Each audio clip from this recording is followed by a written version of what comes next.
Dear student, in the last lecture we have seen uniform circular motion or magnitude of centripetal force.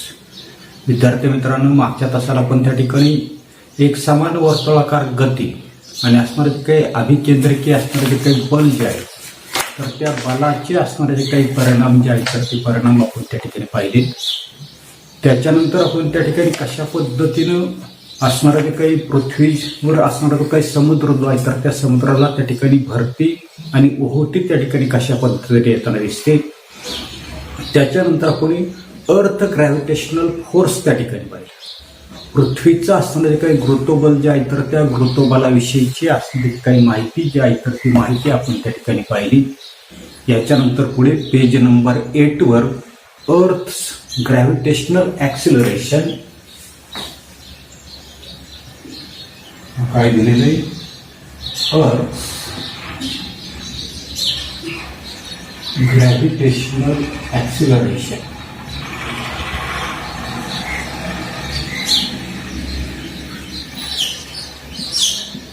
जे पृथ्वीचं असणारं जे काही गुरुत्वत्वरण याच्याविषयीची माहिती आपल्याला या ठिकाणी पाहिजे.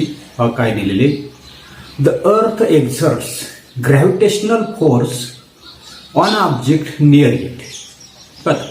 पृथ्वी काय करते, तिच्या जवळील सर्व वस्तू ज्या आहेत तर त्या सर्व वस्तूवर असणारं ते काही ग्रॅव्हिटेशनल फोर्स गुरुत्वीय बल जे आहे तर ते गुरुत्वीय बल काय करताना दिसते, प्रयुक्त त्या ठिकाणी करताना दिसते. According to Newton's second law of motion, a force acting on a body result in its acceleration. पण आता नववीला आपण त्या ठिकाणी न्यूटनचा गतिविषयक तिसरा नियम त्या ठिकाणी पाहिला.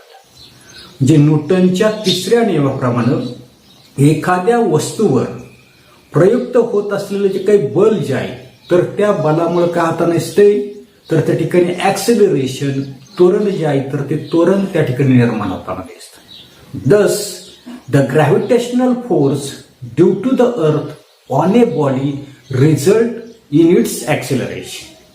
आणि मग हा जो काही न्यूटनचा असणारा जो काही गतिविषयक असणारा जो काही दुसरा नियम जो आहे तर त्या दुसऱ्या नियमानुसार पृथ्वीचं असणारं जे काही गुरुत्वबल जे आहे तर त्या गुरुत्वबलामुळे सुद्धा काय होताना दिसते, ऍक्सेलरेशन त्वरण जे आहे तर ते त्वरण त्या ठिकाणी काय होताना दिसतं, निर्माण त्या ठिकाणी होताना दिसतं. This is called acceleration due to gravity and it is denoted by small G. काय सांगितले की या ठिकाणी आपल्याला लक्षात येताना दिसते पृथ्वीचं असणारं जे काही गुरुत्वबल जे आहे तर त्या गुरुत्वबलामुळे त्वरण त्या ठिकाणी निर्माण होताना दिसतं.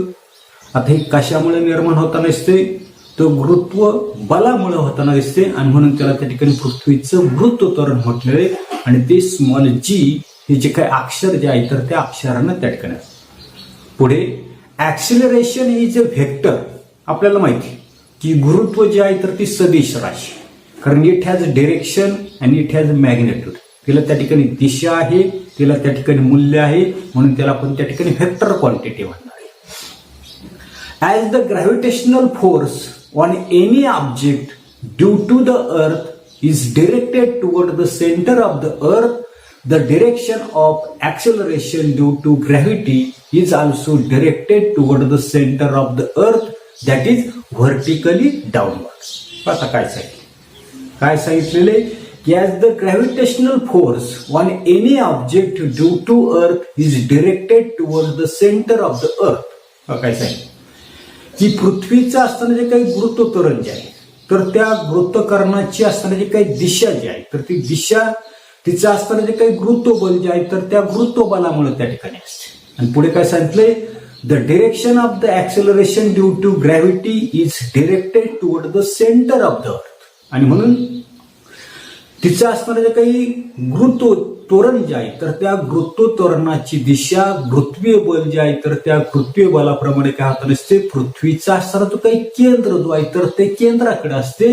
आणि पुढे आपल्याला सांगितले ती कशी असते, व्हर्टिकली डाऊनवर्ड, क्षितिज लंब त्या ठिकाणी असते. येते त्याच्यानंतर पुढे आपल्याला दिलेले थिंक अबाउट इट, विचार करायचा आहे. पहिला क्वेश्चन आहे, what would happen if there were no gravity.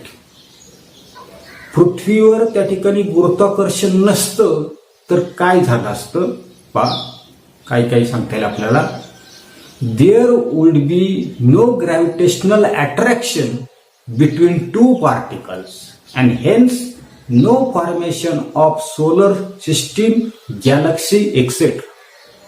पृथ्वी जी आहे तर त्या पृथ्वीवर जर त्या ठिकाणी गुरुत्वाकर्षण जर त्या ठिकाणी जर नसतं तर कोणते असणारे जे काही दोन पार्टिकल जे आहेत, कण जे आहेत, ऑब्जेक्ट जे आहेत, तर त्यांच्यामध्ये आकर्षण त्या ठिकाणी नसतं. आणि म्हणून त्या ठिकाणी आपली असणारे जे काही सोलर सिस्टीम असेल किंवा आपली असणारे जे काही गॅलेक्सी असेल, आकाशगंगा असेल, सूर्यमाला असेल, तर याची निर्मिती जी आहे तर ती निर्मिती त्या ठिकाणी झाली नसते. आता दुसरा प्रश्न आहे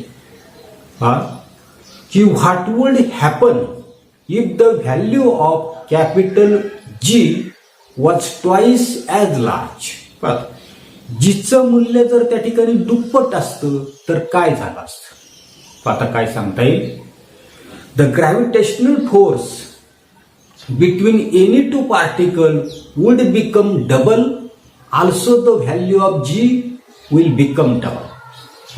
काय सांगितलेले की जीचं असणारं जे काही मूल्य जे आहे तर ते मूल्य त्या ठिकाणी आपण डबल जर केलं तर सर्वसाधारणपणे कोणतेही दोन असणारे जे काही कण जे आहेत तर त्या कणांमधलं गुरुत्वबल त्या ठिकाणी आपण दुप्पट जर केलं तर असणारे जे काही स्मॉल जी जे आहे तर त्या स्मॉल जीची किंमत सुद्धा कशी झाली असती, डबल त्या ठिकाणी झाली असते. येते. आता त्याच्यानंतर पुढे value of G on the surface of the earth. पुढचं आपल्याला पाहिजे value of G on the surface of earth. पृथ्वीचा असणारा काही पृष्ठभाग जो आहे तर त्या पृथ्वीच्या पृष्ठभागावरील जीचं असणारी जी काही किंमत. We can calculate the value of G by using Newton's universal law of gravitation for an object of mass m situated at a distance r from the center of the earth. मागच्या 2 तासाला आपण त्या ठिकाणी न्यूटनचा असणारा तो काही गुरुत्वाकर्षणाचा असणारा तो काही नियम जो आहे तर त्या नियमानुसार पृथ्वीच्या केंद्रापासून त्याच्यामध्ये आपण डी अंतर घेतलेले, इथे आपण त्या ठिकाणी आर अंतर घेणारे, की पृथ्वीच्या केंद्रापासून आर अंतरावर असलेल्या यम वस्तुमानाच्या वस्तूवरील गुरुत्वीय बल जे आहे तर ते गुरुत्वीय बल आणि त्या वस्तूचं असणारं जे काही त्वरण जे आहे तर ते त्वरण आपल्याला त्या ठिकाणी काढायचं. दोन लॉ ऑफ ग्रॅव्हिटेशन गिव्ज. त्या ठिकाणचा असणारा जो काही लॉ ऑफ ग्रॅव्हिटेशन जो आहे तर तो लॉ ऑफ ग्रॅव्हिटेशन जर आपण जर पाहिला तर capital G is equal to त्या ठिकाणी पुन्हा उलट लिहितोय मी त्या ठिकाणी एफ ने सुरुवात करू आपण. F is equal to capital G m1 m2 divided by D square. याच्यामध्ये आपण बदल करणार आहे की capital F is equal to capital G capital M small M आणि डीच्या ऐवजी काय म्हणणार आपण आर स्क्वेअर. अशा प्रकारचा फॉर्म्युला जो आहे तर त्या फॉर्म्युल्याचा आपण त्या ठिकाणी वापर जो आहे तर तो वापर त्या ठिकाणी करणार आहे. पाहता कसं सांगता येईल. पान नंबर 4 जे आहे टेक्स्टबुक मध्ये पान नंबर 4 वर अशा पद्धतीचा असतो तो काही फॉर्म्युला जो आहे तर तो फॉर्म्युला आपण त्या ठिकाणी दिलेले, त्याला इक्वेशन नंबर काय म्हटलेले 2 त्या ठिकाणी म्हटले. आता त्या ठिकाणी आपल्या असं लक्षात येतं नसते की अशा पद्धतीचा फॉर्म्युला त्या ठिकाणी पान नंबर 4 वर दिलेला आहे. त्याच्यामध्ये आपण बदल करणार आहे. काय बदल केलाय, कॅपिटल एम स्मॉल एम आणि डीच्या ऐवजी काय घेतलेले आर घेतले. आर म्हणजे काय तर पृथ्वीच्या केंद्रापासून तो असणारा तो काय ऑब्जेक्ट जो आहे तर त्या ऑब्जेक्टचा असणारा ते काय अंतर आपण त्या ठिकाणी घेतलेलं आहे. याला आपण इक्वेशन नंबर काय म्हणू तर 3 त्या ठिकाणी. आता याच्यामध्ये कॅपिटल एम जो आहे तर तो कॅपिटल एम काय घेतलं आपण मास ऑफ द अर्थ त्या ठिकाणी. पहिल्या ठिकाणी लिहितो मी capital M is equal to mass of the earth, जे पृथ्वीचं असणारं जे काही वस्तुमान जे आहे तर ते वस्तुमान आपण त्या ठिकाणी कॅपिटल एम ने त्या ठिकाणी दाखवले. त्याच्यानंतर पुढे आता पुढे आपल्याला त्या ठिकाणी माहिती की एफ इज इक्वल टू 9वीला आपण पाहिलेले न्यूटनचा असणारा जो काही दुसरा नियम जो आहे की F is equal to M A. किंवा हाच आपण असं लिहू शकतो F is equal to mg. अशा पद्धतीचा फॉर्म्युला जो आहे तो फॉर्म्युला आपण त्या ठिकाणी लिहू शकतो. याला इक्वेशन नंबर 4 आहे. ऍक्सेलरेशन जे आहे तर ते ऍक्सेलरेशन म्हणजे त्या ठिकाणी काय म्हणणार आपण ग्रॅव्हिटेशनल ऍक्सेलरेशन त्या ठिकाणी, बरोबर. मग आता इक्वेशन फ्रॉम इक्वेशन 3 and 4, 3 आणि 4 मध्ये काय दिसतंय, डावी बाजू सारखी F आणि म्हणून उजवी बाजू आपण त्या ठिकाणी सारखी त्या ठिकाणी. आता इक्वेशन फ्रॉम इक्वेशन 3 and 4 वर काय सांगता येईल आपल्याला की उजवी बाजू m is equal to capital G capital M small m upon r. डाव्या बाजू सारख्या म्हणून काय म्हटलं आपण उजव्या बाजू जी आहे तर त्या उजव्या. आपल्याला किंमत कसली काढायची तर स्मॉल जी ची किंमत काढायची आणि म्हणून स्मॉल जी एका बाजूला ठेवतो, बाकी सर्वांचं मी त्या ठिकाणी पक्षांतर त्या ठिकाणी करतो. G is equal to capital G capital M small m divided by r square. आणि हा स्मॉल जी आहे इथे मल्टिप्लाय इकडे नेला तर तो काय होईल डिवाइड त्या ठिकाणी असं. पुन्हा m त्या ठिकाणी कॅन्सल झाले. मग आता m जर कॅन्सल जर झाली तर काय शिल्लक राहिले small g is equal to capital G divided by m upon r square. हा फॉर्म्युला आपल्याला शेवटच्या प्रकरणामध्ये त्या ठिकाणी वापरायचा पेस मिशनमध्ये. तर हे तुम्ही त्या ठिकाणी लक्षात ठेवा. याला आपण इक्वेशन नंबर या ठिकाणी की झालं आपलं 4 झालं, याला फक्त त्या ठिकाणी 5 त्या ठिकाणी म्हणतो. जे अशा पद्धतीचं इक्वेशन आपल्याला त्या ठिकाणी मिळालं. पुढे G is equal to capital G capital M divided by capital R square. आता कॅपिटल R स्क्वेअर त्या ठिकाणी घेतलं. कॅपिटल R स्क्वेअर काय घेतलेलं आहे की पहा आता या ठिकाणी इक्वेशन नंबर 5 मध्ये आपल्याला काय दिलेलं आहे, if the object is situated on the surface of the अर्थ.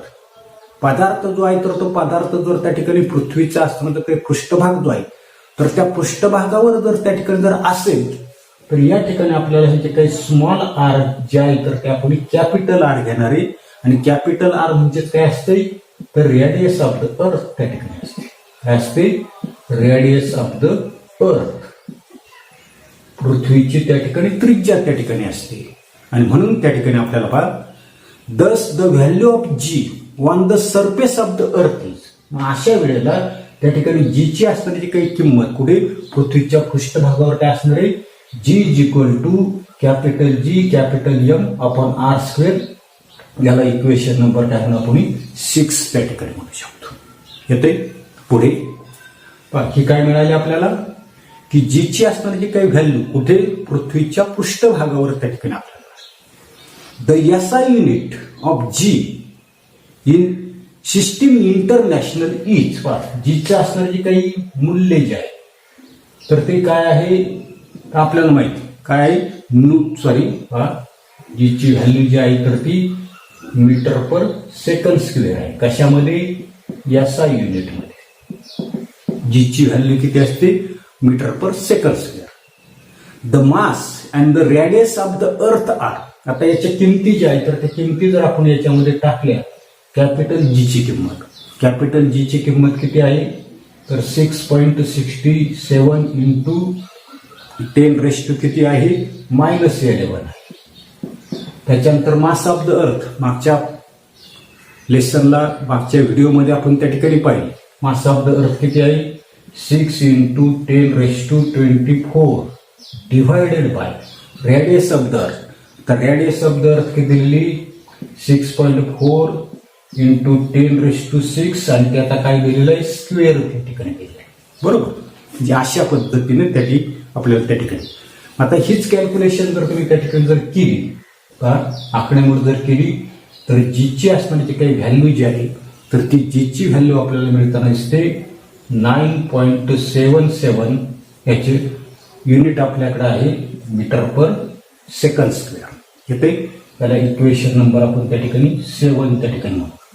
म्हणजे अशा पद्धतीनं आपल्याला काय करताना दिसते तर या ठिकाणी G च्या असणारे जे काही मूल्य जे आहे तर ते मूल्य त्या ठिकाणी मिळताना दिसतं. येते पुढे this acceleration depends on the mass and the radius of the अर्थ. जीची असणारी जी काही किंमत जी आहे तर ती जीची किंमत किंवा या ठिकाणी मिळालेलं जे काही ऍक्सेलरेशन जे आहे तर ते त्वरण केवळ पृथ्वीचं असणारे जे काही वस्तुमान यम आणि तिची असणारी जे काही त्रिज्या कॅपिटल आर याच्यावर त्या ठिकाणी ते अवलंबून त्या ठिकाणी असणार आहे येते. आणि म्हणून पुढे म्हटलेले पहा काय म्हटलेले तर त्या ठिकाणी आपल्या लक्षात येता दिसते की so the acceleration due to gravity at a given point on the earth is the same for all object. हे त्वरण जे आहे तर ते त्वरण केवळ पृथ्वीचं असणारे जे काही वस्तुमान कॅपिटल एम तिचे असणारे जे काही त्रिज्या कॅपिटल आर याच्यावर त्या ठिकाणी अवलंबून असतं आणि ते पृथ्वीच्या वरील कोणत्याही वस्तूसाठी त्या ठिकाणी ते समान असतं. It does not depends on the properties of the object. हे वाक्य महत्वाचं आहे. वस्तूच्या कुठल्याही गुणधर्मावर त्या ठिकाणी ते ग्रॅव्हिटेशनल ऍक्सेलरेशन जे आहे तर ते त्या ठिकाणी अवलंबून नसतं. त्याच्यानंतर पुढे आता कॅन यू टेल म्हटलेलं आहे की what would be the value of G on the surface of the earth if its mass was twice as large and its radius is half what is now. असं मार्च 2019ला प्रश्न त्या ठिकाणी विचारला की जर पृथ्वीचं वस्तुमान दुप्पट असतं आणि तिची त्रिज्या जर अर्धी असती तर जीचं मूल्य त्या ठिकाणी किती असतं. अशा प्रकारचा प्रश्न मार्च 2019ला त्या ठिकाणी विचारला. आता जीचा फॉर्म्युला आपल्याकडे आहे. काय आहे जीचा फॉर्म्युला की G is equal to capital G capital M divided by R square. बरोबर. आता प्रश्नामध्ये पहा काय काय दिले की G1 इज इक्वल टू काय सांगितलं आपल्याला तर त्या ठिकाणी आपल्या लक्षात येता नसते. काय लक्षात येता नसते फॉर्म्युला जो आहे तर तो फॉर्म्युला आपण त्या ठिकाणी दोन ऑब्जेक्टसाठी त्या ठिकाणी लिहू की कॅपिटल जी त्याच्यानंतर M1 अपॉन R1 स्क्वेअर त्याला इक्वेशन नंबर 1. त्याच्यानंतर G2 is equal to capital G M2 upon R2 square याला इक्वेशन नंबर तिथे म्हटलं आपण 2 त्या ठिकाणी. बरोबर. मग आता काय करायचंय की dividing equation 2 by equation 1. Dividing equation 2 by equation 1. 2 ला काय करायचंय 1 ने डिव्हाइड करा. डाव्या बाजूने डिव्हाइड करा. उजव्या बाजूने डिव्हाइड करतो मी capital G M2 upon R2 square divided by capital G M1 divided by R1 square is equal capital G M2 divided by R2. Divide आहे भागिले उलट काय करतो मी गुणिले करतो. छेद जो आहे तर तो अंशस्थानी जाईल अंश जो आहे तर तो छेदस्थानी जाईल म्हणजे R1 square divided by capital G M. आता याच्यामध्ये काय काय कॅन्सल होते त्याचा आपल्याला त्या ठिकाणी विचार करायचा आहे पहा की कॅपिटल जी काय झाले कॅन्सल. आता शिल्लक काय राहिले त्याचा आपल्याला विचार करायचा आहे पहा की M2 divided bye R in R1 square divided bye M असते. हेच मी असं लिहितो की M2 डिवाइडेड बाय M1 बरोबर in R1 square divided bye square लिहायचं आहे स्क्वेअर आहे R2 स्क्वेअर आहे काय लिहितो मी R2 स्क्वेअर असं आपण त्या ठिकाणी लिहितो. आता याच्यामध्ये आपल्याला काय काय दिले तर त्याचा त्या ठिकाणी विचार सर्वसाधारणपणे प्रश्नामध्ये आपल्याला काय सांगितले पहा मास कसं सांगितलं. मास कसं सांगितले ट्वाइस सांगितले. जे M2 जो आहे तर तो M2 कसा आहे पृथ्वीचा असणारे जे काही मास जे आहे तर त्या मासच्या कशांचे आपल्याला डबल त्या ठिकाणी सांगितलं बरोबर. आणि रेडियस कशी सांगितली आपल्याला R2 कशी सांगितली की पहिली जी काही पृथ्वीची जी काही रेडियस जे आहे तर त्या रेडियसच्या काय सांगितलेले हाफ त्या ठिकाणी सांगितले बरोबर. आता ह्या व्हॅल्यू काही तर आपण याच्यामध्ये ठेवून घेऊ का याच्यामध्ये जर ठेवून जर दिल्या तर M2 ची व्हॅल्यू आपल्याला काय लिहायची तर आता M2 ची व्हॅल्यू काय लिहिते मी त्या ठिकाणी 2M1 बरोबर डिवायडेड बाय M1 इंटू त्या ठिकाणी R1 स्क्वेअर आहे. काय आहे? R1 square divided by R2 किती आहे? तर R1 डिव्हायडेड बाय 2 आणि त्याचा काय आहे? स्क्वेअर. त्या ठिकाणी आता पुढे M1 गेले म्हणजे काय शिल्लक राहिले ते फक्त 2च राहिले की 2 into R1 square divided by पुन्हा काय आहे? R1 square. बरोबर. आता इथे काय होते त्याचा आपल्याला त्या ठिकाणी विचार जो आहे तर तो विचार त्या ठिकाणी करायचा आहे आणि तो विचार करून आपल्याला त्याचं उत्तर द्यायचे. आता आणि इथे 2 आहे. 2चा वर्ग किती होणार? 4. बरोबर. डिव्हायडेड बाय किती झाली? 4. अजून पुढे सोडवतो पहा की 2 इंटू आता या ठिकाणी R1 स्क्वेअर एकमेकाला आहे. हा पुढे आहे छेदस्थानी. इकडे वर जर घेतला तर तो जाईल अंशस्थानी म्हणजे किती झाली? 4. म्हणजेच किती आली ते? 8 आहे. म्हणजेच पहा इथे बाजूला लिहितो मी की G2 divided by G1 is equal to किती आले? 8 आहे. मग आपल्याला काय करायचं? G2 त्या ठिकाणी करायचे. तर G2 इज इक्वल टू काय असेल? 8G1. म्हणजेच काय दिलेलं आहे? तर the value of the surface the value of G on the surface of the अर्थ would be 8 times the present value. जीची किंमत कशी असणार आहे? आता जी असेल तर त्याच्या कशी असणार आहे?